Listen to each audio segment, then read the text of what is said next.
한편 건설업계의 분위기도 정부 정책의 여파로 흔들리고 있습니다. 수익성이 상대적으로 좋지 않은 공공주도 주택 공급이 추진되는 데 더해 노동자 사망 사고의 책임을 강하게 물리는 정책이 부담으로 작용할 수 있다는 겁니다. 당분간은 대형 건설사보다는 중소, 중견 건설사들의 일감 확보가 수월할 것이란 전망이 나옵니다. 네, 건설사회부 신재근 기자와 알아보겠습니다. 신 기자, 일단 정부의 이번 주택 공급 정책은 대형 건설사보다는 중소 건설사, 중견 건설사들 수혜라는 거죠? 예, 그렇습니다. 이번에 나온 공급 계획에 공공발주 물량이 좀 많이 포함되어 있기 때문인데요. 중견 건설사들은 그동안 민간 참여 공공주택 사업을 포함해서 공공발주에 좀 적극적으로 참여해왔습니다. 공공대책에 공공발주 물량이 좀 얼마나 많은지 살펴보면요. 정부가 오는 2030년까지 착공을 목표로 한 수도권 공공택지 물량은 전체 공급 물량의 약 30%인 지금 보시면 37만 호 정도나 됩니다. 예. 기존에 계획된 물량 25만 호에 더해서 추가로 12만 호의 주택을 더 짓겠다는 겁니다.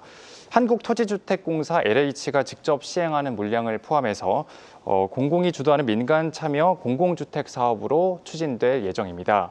기존의 택지를 팔아서 민간에 공급을 맡기는 방식보다 빠르게 주택을 공급할 수 있다는 측면에서 좀 장점이 있습니다.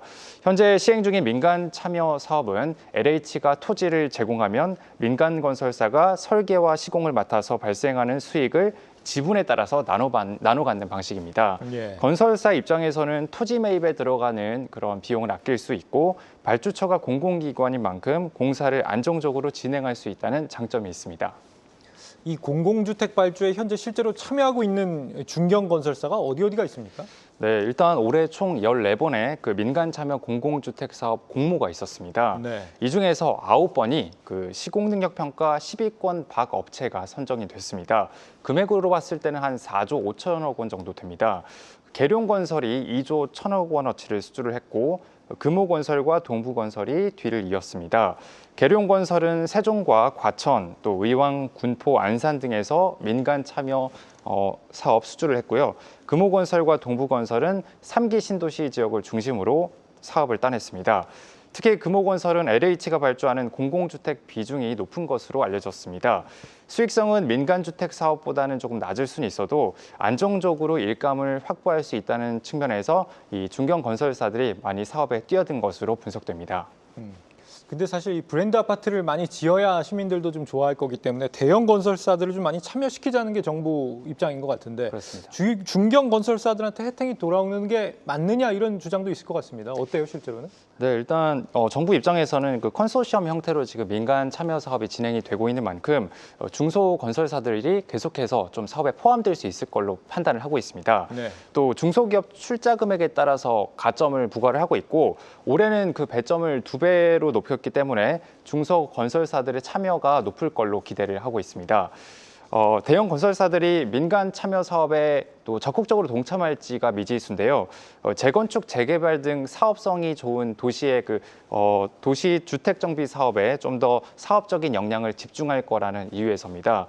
실제 지금도 대형 건설사들은 수익성이 낮다는 이유로 참여율이 좀 낮습니다. 예. 건설업계 얘기를 들어보면은 일반적으로 공공공사의 이익률이 5% 이내로 좀 낮은 편이라고 합니다. 이를 감안하면은 공공주택 수주 물량도 중견 건설사가 가져갈 가능성이 높다는 게 업계의 판단입니다.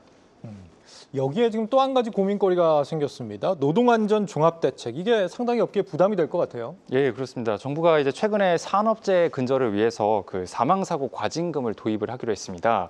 사망사고가 1년에 3명 이상 발생을 하는 건설사는 영업이익의 최대 5%나 최소 30억 원 중 큰 금액을 과징금으로 내야 합니다. 네. 건설사 영업이익률이 지금 1년에 2, 3%에 불과한 상황에서 만약에 공사를 하다가 중대재해가 여러 차례 발생하면 아무래도 공공주택 일감이 많아도 남는 게 없는 겁니다.